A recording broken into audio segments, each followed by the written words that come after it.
Hello, my name is MarkAlain Déry. I'm an infectious diseases physician and epidemiologist here in New Orleans, Louisiana.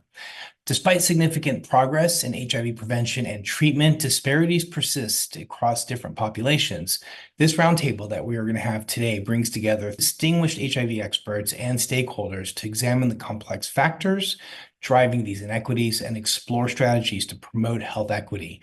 By fostering open dialogue and collaboration, we aim to identify actionable steps to address HIV disparities and ensure access to quality care for all affected communities.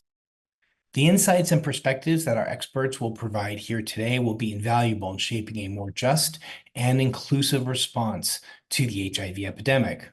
And with that, let me please introduce our panelists today. First up, Dr. Sneha Jacob is an associate professor of medicine at Rutgers University, Robert Wood Johnson Medical School, as well as an HIV specialist with a background in internal medicine. And Dr. Hamadullah Shaik is an assistant professor in infectious diseases at Rutgers University, Robert Wood Johnson Medical School, and is associate chair for infection prevention at Robert Wood Johnson. Please, let's give our panelists a warm welcome. When we're looking at issues like stigma, they can also be heightened with issues regarding mental health issues like depression, anxiety, and substance use disorders. These present, challenges and barriers that negatively impact engagement in the HIV cascade and adherence to treatment regimens. And I was just wondering, how do you guys manage that? I was listening to Dr. Gandhi and the different tools their clinic has. We have on site what we call a Cherokee model, where we have behavioral health clinicians who are sort of perched on our clinical in our clinical space. And when we have an individual who we identify as having either a mental health or a substance use issue that we'd like them to address, we bring in the clinician who will do a brief sort of intervention themselves and then try to link them to long-term therapy. And we do have in the city sites for mental health. I will say that is a gap that I would like to see more options for mental health treatment, particularly tailored to people living with HIV, because as we're speaking about today, the stigma is so unique. The barriers, the emotions that people go through are so unique that having people who are specialized in the field of HIV, I think just bringing that to the table when we train our providers, train our psychiatrists, train our therapists, I think having HIV, just like we have HIV specific training programs for medical providers, I think that would be so useful. And same with substance use. I really liked Dr. Gandhi's example of pairing injectables together. And here at our site, we also have many people who are alcohol dependent or opiate dependent. The idea of injectable naltrexone, for instance, being able to pair that with injectable cabotegravir, rilpivirine, so that you have that individual walking in and really being able to do long-term control without having a daily pill, especially in an individual who has so many barriers to taking daily pills or remembering or staying on treatment. So yes, I think it's a huge need in this area, and we've made some progress, but I think there's a lot more progress that we can make. And Dr. Shaik? Yeah, I think when it comes to these issues, I think what we really need is multiple specialties working together for a common goal, right? I mean, that's the gist of it.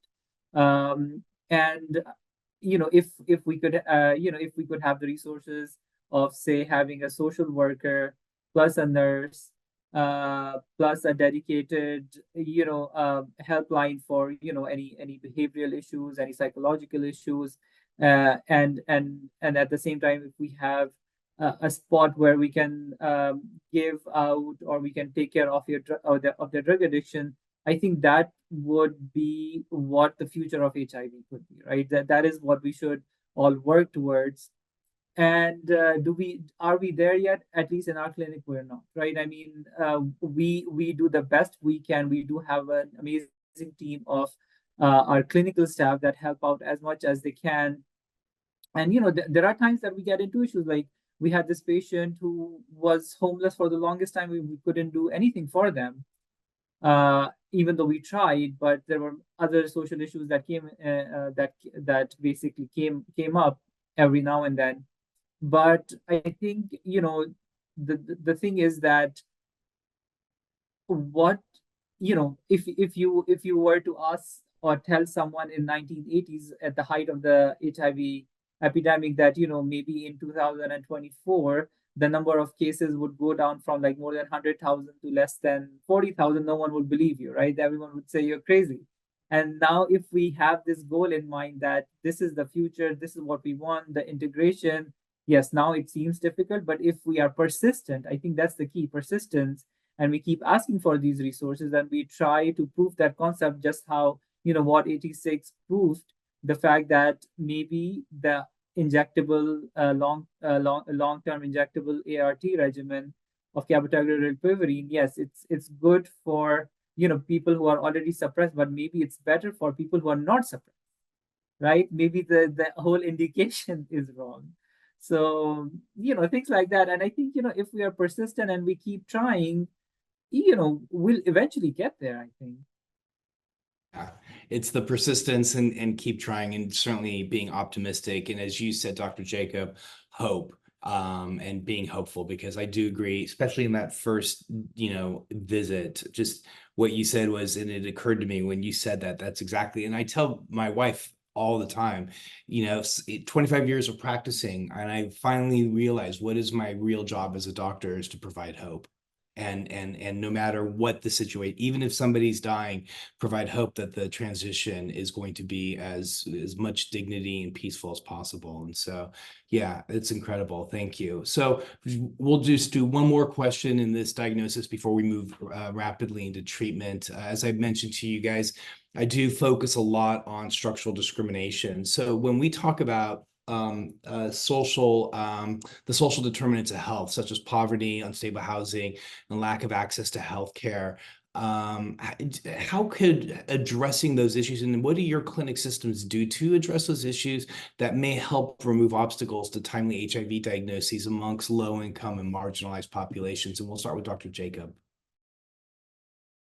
So I think the model described at UCSF are the techniques they use are techniques that we've used some as well.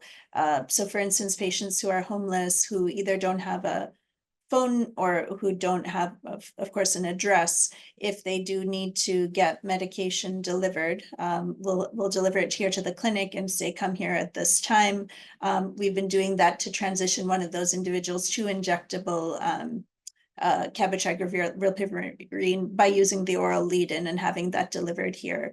I think so having that barrier of being homeless, I think the close contact with the clinic, and to also have, I think, as Dr. Déry mentioned, or actually, I think Dr. Gandhi mentioned, there's a staff that's consistent and that's there for you when you arrive. And I think we've been able to have that here at our health center because it's Ryan White funded. We have Ryan White specific nurses and case managers who are here. And so when a patient walks in, people are accessible and people can sort of tend specifically to their needs and give the attention that's important for that day and time.